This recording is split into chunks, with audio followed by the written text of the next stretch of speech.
simple paneer, but make it smoky, crunchy, and absolutely delicious. Let's get started.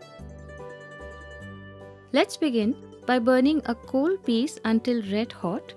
Place the hot coal in a small bowl and keep it aside. Grease a pan with a little oil, sprinkle some salt and black pepper, and place paneer slices in it. Now for the magic.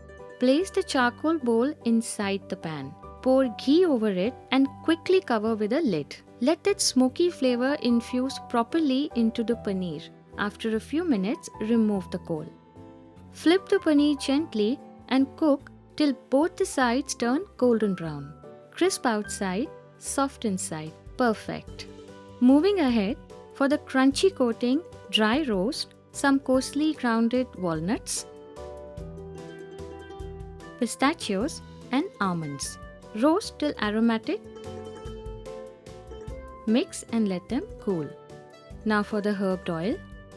Blend together basil, parsley, garlic pods, sesame oil, salt, pepper, and some water into a smooth paste.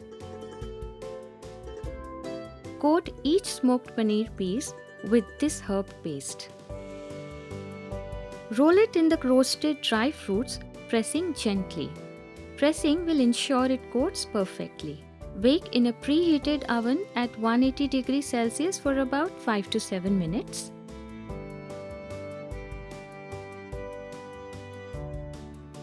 And just like that, smoked paneer is ready. Smoky, herby, nutty, perfectly delicious. Perfect for parties or special evenings. Try it out and let us know how it turned out.